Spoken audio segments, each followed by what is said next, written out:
Mauday to guys now. Finally guys, dream do come true guys. Naka GMC pa yung mga katulong guys. Siyempre nagbakasyon ng mga amo, di bakasyon din ng katulong.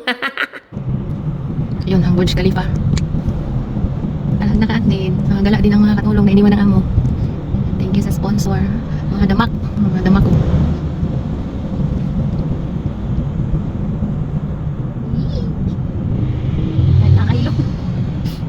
Ayun. Nalaban talaga yung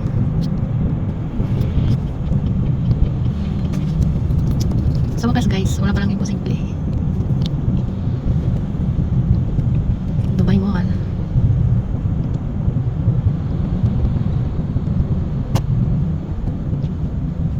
Outfit check, sponsored by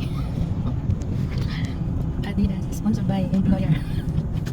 Siyempre di mo kapalit. Oh, siyempre, grabe jud na mo ka-thankful sa among sponsor si Madam Kalod guys. Ginoo ko, napaka-happy talaga ng mga katulong, mga fake na lahas na suot na.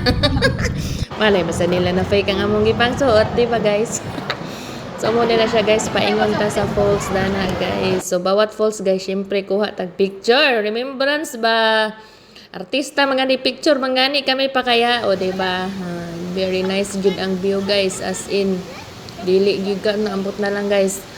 Unforgettable moment jud guys, unexpected. Ikaw ba naman magpahulay ra ingnon gag 2:30 maglakaw na mag-English kay we're going to Dubai kuno, sana all na lang yun guys, ambot na lang basta kay thankful gud mi sa sponsor, as in may all the Allah shower more blessings to you Madam Kalod. Syempre picture gyud ta diha, so paingon ta sa sinihan guys kay mulantaw mi ni Spider-Man. Og syempre kay mura bitang mga vlogger no, di gyud na mawala nga mag-selfie kuno hay. Sana all. And finally guys, the final showdown. Burj Khalifa is here.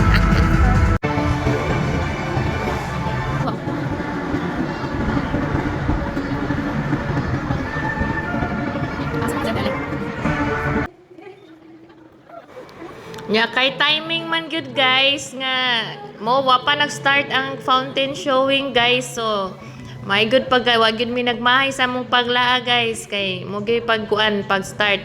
Pag-abot na mo guys kana ang nagkuan pa na ang Burj Khalifa pa ang nag-show dayon ang fountain dayon. Grabe guys, di jud na mo kalimtan, as in kung unsa jud ka namot na lang tsada gyud ning unplanned o unexpected guys kay ngano grabe gyud. Og syempre artista man gani magpa-picture man gani sa Burj Khalifa kami pa kaya nga unsa ra mi try lang o di ba? Basta thank you so much sa sponsor Madam Kalod. Thank you so much. Finally satisfied na mga katabang. God bless us all.